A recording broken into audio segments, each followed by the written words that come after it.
اب اس نے لکھا شروع میں شاہدہ شاہد من اہلہا کہ مولانا احمد رضا خان بریلوی کی صراحت، مولانا احمد رضا خان فاضل بریلوی جو تکفیر مسلم میں نہایت بے باک مانے جاتے ہیں کہ بڑے بڑے لوگوں کو انہوں نے کافر کہا، یزید رحمۃ اللہ علیہ کے بارے میں یہ وضاحت توبہ توبہ یزید رحمۃ اللہ علیہ کے بارے میں یہ وضاحت فرمانے کے بعد کہ امام احمد رحمۃ اللہ علیہ وغیرہ اسے کافر جانتے ہیں اور امام غزالی وغیرہ مسلمان کہتے ہیں، اپنا مسلک یہ بیان کرتے ہیں کہ اب آپ دیکھ لیں کہ ہوش نہیں کیا ہے اس کی، والا خلاف ہی ہے اس کے، مگر ہوش نہیں ٹھکانے، اتنا یزید کی محبت میں اندھا ہو چکا کہ سوچتا ہی نہیں کہ یہ حوالہ تیرے حق میں۔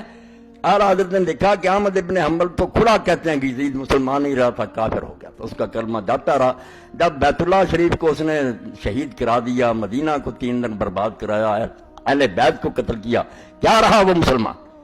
مگر امام غزالی کہتے ہیں نہیں، گناہ گار مسلمان ہے، جو چیز طے ہو، فاسق ہے، گناہ گار۔ اپنا مسئلہ کیا بیان کرتے ہیں اعلیٰ حضرت؟ ہے اس میں کوئی صلاح الدین کے کام کی بات؟ اور ہمارے امام سکوت فرماتے ہیں کہ ہمارے امام جو نا ابو حنیفہ رحمۃ اللہ وہ خاموش ہیں کہ ہم نہ مسلمان کہیں نہ کافر۔ تو پلے تیرے کیا پڑھو کہ نہ مسلمان ہے نہ ہم کافر کہتے، ہوا پھر کیا ہو اللہ ہی جانتا، منافق ہے یہ بے ایمان، نہ مسلمان کہیں نہ کافر، لہذا یہاں بھی سکوت کریں گے۔ اب اس کے بارے میں سن لیں کیا اعلیٰ حضرت کیا کہتے ہیں۔ ہاں، کافر مومن کی بحث تو لگ رہی، اور اس سے یہ بھی پتہ چل گیا کہ بات گناہ گار سے آگے نکل گئی ہے، اس شخص کے کفر ایمان کی بحث شروع ہو گئی ہے کہ یہ مسلمان بھی رہا ہے یا کافر ہو گیا، گناہ گار ہونا تو الگ رہا نا، یہاں تک بحث چلی گئی کہ کئی اماموں نے کہا نہیں اب یہ مسلمان نہیں رہا۔ اور یہی میں حوالہ کسی دن پڑھوں گا، اس دور کی بہترین تفسیر 2 صدیاں ہو گئیں، محمود آلوسی رحمۃ اللہ نے بغداد کے مفتی اعظم تھے، روح المعانی لکھی، ہاں، اس میں انہوں نے سورہ محمد میں کہا کہ اللہ گوار میں اس کے حاضر ناظر کہتا ہوں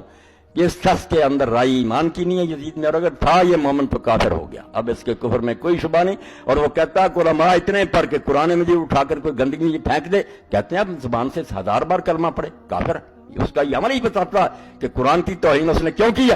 تو کہتا ہے کہ قرآن کو پھینکنے سے یہ بڑھ کر نہیں ہے کہ بیت اللہ کو آگ سے جلا دیا، رسول اللہ کا شاید 3 دن لوٹا گیا اور ہزاروں صحابہ اور تابعین قتل ہوئے، جو حرم تھا رسول اللہ کا، جہاں درخت کاٹنے حرام تھے، اور اہل بیت کو قتل کیا۔ قرآن گندگی میں پھینکنے سے سمجھ تو کافر ہو جائے، یہ مسلمان رہا؟ وہ پڑھنے کے قابل بحث ہے۔ اور انہوں نے کہا جو کہتے ہیں کہ اس کو لعنت نہ کرو، ان پر کروڑوں لعنتیں ہیں، اس کے مددگاروں پر بے شمار لعنتیں ہیں کہ نام مراد ہو، ایسے ظالم کی مدد کرتے ہو۔ اب یہ سن لیں آپ، 6 جلد فتاوی رضویہ، کسی نے یہی کہا کہ بس یزید جو ایسا ایسا،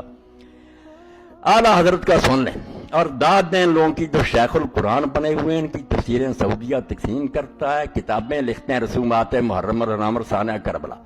بھائی کچھ سچ لکھتے، مجھے خبر تھا کہ آپ کی خبر لیتا، لوں بالکل خبر لوں گا تاکہ آپ کا یہ دجل و فریب جو ہے یہ ختم۔ اب اعلیٰ حضرت کیا لکھتے ہیں، شروع کیسے کرتے ہیں، یزید پلید علیہ ما یستحق من العزیز المجید، کہ اللہ کرے اس سے سلوک جس کے وہ لائق ہے، قطعاً یقیناً باجماع اہل سنت فاسق و فاجر و جری علی الکبائر تھا۔ بس کے بعد اعلیٰ حضرت نے کیا لکھا، یزید پلید تھا اور سارے اہل سنت کا اتفاق ہے، کوئی باہر نہیں اس سے، کہ فاسق تھا، فاجر تھا اور کبیرہ گناہ کرنے میں دلیر تھا، کوئی حیا نہیں تھا اس کو۔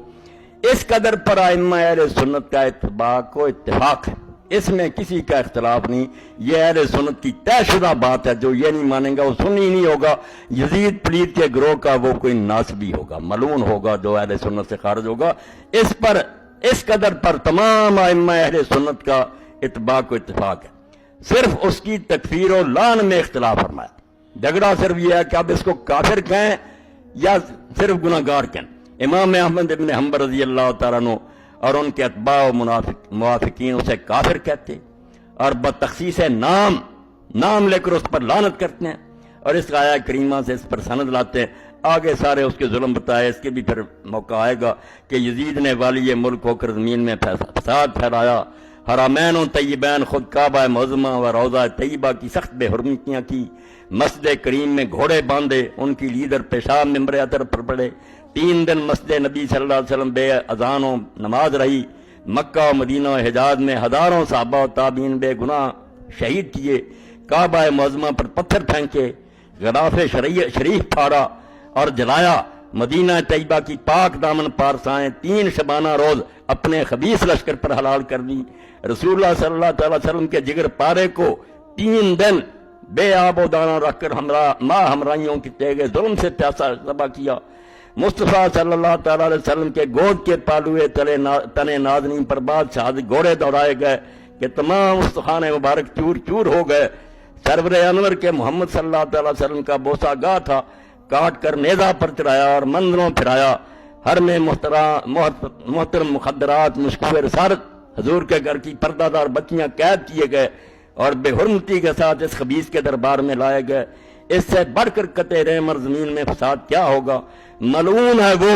جو ان ملعون حرکات کو فسق و فجور نہ جانے۔ قرآن عظیم میں صراحتاً اس پر لعنہم اللہ فرمایا، لہذا امام احمد اور ان کے موافقین اس پر لعنت فرماتے ہیں۔ وہ سورہ محمد کی آیت پڑھتے ہیں کہ جو رشتوں دادوں سے بگاڑے اور زمین میں فساد برپا کرے اس پر لعنت۔ اور ہمارے امام اعظم رضی اللہ تعالیٰ عنہ لعن و تکفیر سے احتیاطاً سکوت، وہ کافر نہیں کہتے لعن، کہ اس سے فسق و فجور متواتر ہے۔ امام صاحب کہتے ہیں کہ اس نے جو فاسقوں والے کام کیے وہ تو شک سے بالا متواتر، آسمان کے سورج کی طرح یہ فاسق ہے، کفر متواتر نہیں۔ کفر میں شک ہے کہ کافر ہوا یا نہیں، اور بحال اعتماد نسبت کبیرہ بھی جائز نہیں، نہ کہ تکفیر۔ تو جب شک ہو تو پھر کافر نہیں کہنا چاہیے، مگر اس کے فسق و فجور سے انکار کرنا اور امام مظلوم پر الزام رکھنا ضروریات مذہب اہل سنت کے خلاف ہے، اور ضلال تو بد مذہبی صاف ہے کہ جو امام کو کہے کہ وہ غلط کر رہے تھے اور اس کو بری کرے کہ نہیں یزید برا نہیں تھا، ضروریات مذہب اہل سنت کے خلاف۔ سنی ہونے کے لیے ضروری ہے کہ مانے اس کو فاسق، اور امام کو سچا نہیں مانتا، ضلال تو بد مذہبی صاف ہے،